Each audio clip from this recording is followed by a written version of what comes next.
আসসালামু আলাইকুম ভাইয়েরা আর বোনেরা, আশা করি সবাই ভালো আছেন। আজকে আমরা এমন একটা বিষয় নিয়ে কথা বলবো যেটা নিয়ে এখন পুরো বিশ্ব উত্তপ্ত। খবরের পাতায়, সোশ্যাল মিডিয়ায় সবখানেই আলোচনা হচ্ছে ইরান, যুক্তরাষ্ট্র আর ইসরায়েলের মধ্যে যে টানাপোড়েন চলছে সেটা নিয়ে। কেউ বলছে যুদ্ধ হবে, কেউ বলছে পারমাণবিক হামলা হতে পারে, আবার অনেকে বলছে এটা শুধুই রাজনৈতিক চাপাচাপি। কিন্তু প্রশ্ন হলো, এই পুরো বিষয় ইসলাম আসলে কি বলে? একজন মুসলিম হিসেবে আমাদের অবস্থান কি হওয়া উচিত? আজকের এই ভিডিওতে আমরা চেষ্টা করব কুরআন আর হাদিসের আলোকে ইসলামের দৃষ্টিভঙ্গি থেকে পুরো বিষয়টা বোঝার। তো ভিডিওটা শেষ পর্যন্ত দেখবেন, আর ভালো লাগলে লাইক, কমেন্ট আর শেয়ার করতে ভুলবেন না। তো প্রথমে চলুন একটু বুঝে নিই আসলে কি হচ্ছে। ইরান, যুক্তরাষ্ট্র আর ইসরায়েলের মধ্যে এই টানাপোড়েন নতুন কিছু না, এটা দশকের পর দশক ধরে চলছে। কিন্তু বর্তমানে পরিস্থিতি আরও জটিল হয়ে উঠেছে। ইসরায়েল ফিলিস্তিনে যে আগ্রাসন চালাচ্ছে, গাজায় যে ধ্বংসযজ্ঞ চলছে, সেখানে ইরান প্রত্যক্ষ বা পরোক্ষভাবে প্রতিরোধ আন্দোলনকে সমর্থন করছে।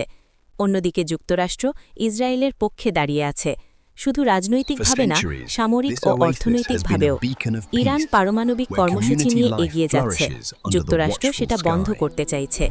মধ্যপ্রাচ্যে প্রভাব বিস্তারের লড়াইয়ে এই তিনটি দেশ এখন মুখোমুখি। এখন অনেকেই ভাবছেন তৃতীয় বিশ্বযুদ্ধ হয়তো সময়ের ব্যাপার মাত্র। আর এই পরিস্থিতিতে একজন সাধারণ মুসলিম হিসেবে আমরা কি করব? কোন পক্ষ নেব, নাকি চুপ থাকব? ভাইয়েরা আর বোনেরা, ইসলাম শান্তির ধর্ম। ইসলাম শব্দের অর্থই হলো শান্তি, কিন্তু এর মানে এই না যে ইসলাম অন্যায়ের বিরুদ্ধে প্রতিবাদ করতে নিষেধ করেছে, বরং ইসলাম ন্যায় প্রতিষ্ঠার জন্য লড়াই করতে উৎসাহিত করেছে। আল্লাহ তাআলা কুরআনে বলেছেন, তোমরা আল্লাহর পথে তাদের বিরুদ্ধে লড়াই করো যারা তোমাদের বিরুদ্ধে যুদ্ধ করে, কিন্তু সীমা লঙ্ঘন করো না। নিশ্চয়ই আল্লাহ সীমা লঙ্ঘনকারীদের পছন্দ করেন না। সূরা বাকারা আয়াত 190। এখানে স্পষ্টভাবে বলা হয়েছে, যুদ্ধ শুধুমাত্র আত্মরক্ষার জন্য, আগ্রাসনের জন্য না। ইসলাম কখনোই নিরপরাধ মানুষ হত্যা সমর্থন করে না। রাসূলুল্লাহ সাল্লাল্লাহু আলাইহি ওয়াসাল্লাম যুদ্ধের সময়ও নির্দেশ দিতেন, শিশু, নারী ও বৃদ্ধদের হত্যা করো না, গাছপাড়া বা ফসল নষ্ট করো না, উপাসনালয় ধ্বংস করো না, যারা যুদ্ধে অংশ নেয়নি তাদের স্পর্শ করো না। এটাই ইসলামের যুদ্ধনীতি। কিন্তু আজকের বিশ্বে আমরা কি দেখছি?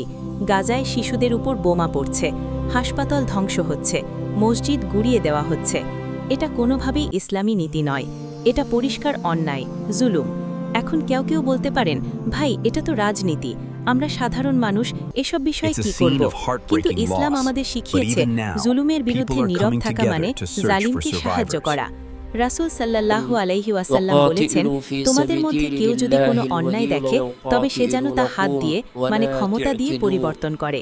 যদি সেটা সম্ভব না হয়, তবে মুখ দিয়ে মানে কথা বলে।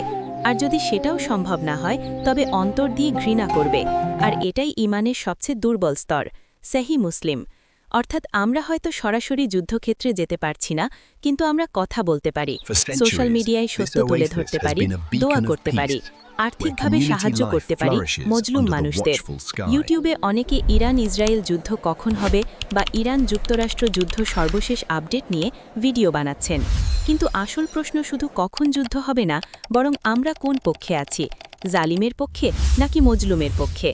এখন প্রশ্ন আসতে পারে, ইসলাম কি ইরানের পক্ষে নাকি অন্য কারো? দেখুন ভাই, ইসলাম কোনো নির্দিষ্ট দেশ বা জাতির পক্ষে না। ইসলাম ন্যায়ের পক্ষে, সত্যের পক্ষে, মজলুমের পক্ষে। ইরানও একটা দেশ, তাদেরও ভুল হতে পারে। কিন্তু যদি কেউ ফিলিস্তিনি মজলুম মানুষদের পাশে দাঁড়ায়, তাহলে সেই অবস্থানকে আমরা সমর্থন করব। আর যদি যুক্তরাষ্ট্র বা ইসরায়েল জুলুম করে, তাহলে তার বিরুদ্ধে অবস্থান নেওয়া আমাদের ঈমানি দায়িত্ব। আল্লাহ তাআলা বলেছেন, হে মুমিনগণ, তোমরা ন্যায়ের সাক্ষী হও আল্লাহর জন্য, যদিও তা তোমাদের নিজেদের বিরুদ্ধে যায় কিংবা পিতামাতা ও আত্মীয়দের বিরুদ্ধে যায়। সূরা নিসা আয়াত 135। অর্থাৎ সত্যের পক্ষে দাঁড়ানোর ক্ষেত্রে কোনো আপোষ নেই। এখন আরেকটা গুরুত্বপূর্ণ বিষয়, আজকের দিনে মুসলিম উম্মাহ বিভক্ত, কেউ শিয়া, কেউ সুন্নি, কেউ এই দলে, কেউ ওই দলে। কিন্তু ইসলাম কি বলে? রাসূল সাল্লাল্লাহু আলাইহি ওয়াসাল্লাম বলেছেন, মুমিনদের উদাহরণ হলো একটি শরীরের মতো।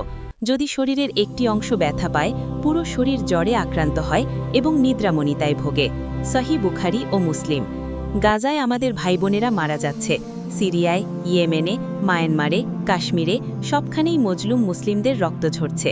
আর আমরা It's a scene আমরা of নিজেদের মধ্যে heartbreaking ঝগড়া loss. করছি But তুমি even কোন now, মাযহাবের people are তোমার coming Sheikh K together to এসব search নিয়ে for বিতর্কে লিপ্ত survivors. এটা কি ইসলামের শিক্ষা না ভাই وقاتلوا ইসলাম في চাই আমরা سبيل ঐক্যবদ্ধ হই الله الولي শত্রু চাই আমরা বিভক্ত থাকি ويقاتلونكم আর সেই ولا সুযোগেই তারা আমাদের تعتدوا দুর্বল করছে إن- তো এখন প্রশ্ন আমরা কি করব 1 নম্বর দোয়া করুন সবচেয়ে শক্তিশালী অস্ত্র হলো দোয়া রাসূল সাল্লাল্লাহু আলাইহি ওয়াসাল্লাম বলেছেন দোয়া মুমিনের অস্ত্র ফজরের নামাজের পর তাহাজ্জুদে প্রতিটি সিজদায় মজলুম ভাইবোনেদের জন্য দোয়া For করুন centuries, 2 this নম্বর oasis সত্য has been প্রচার a করুন beacon of peace, সোশ্যাল মিডিয়ায় সত্য where তুলে community ধরুন life ভুয়া flourishes খবর under ছড়াবেন the না watchful কিন্তু sky. সত্যকে লুকিয়ে রাখবেন না 3 নম্বর আর্থিক সাহায্য করুন বিশ্বস্ত সংস্থার মাধ্যমে ফিলিস্তিন সহ অন্যান্য মজলুম মানুষদের সাহায্য করুন 4 নম্বর ঐক্যবদ্ধ হন নিজেদের মধ্যে ঝগড়া বন্ধ করুন শিয়া সুন্নি হানাফি সালাফি এসব বিভেদ ভুলে যান আমরা সবাই মুসলিম আমাদের কিবলা এক আমাদের রাসূল এক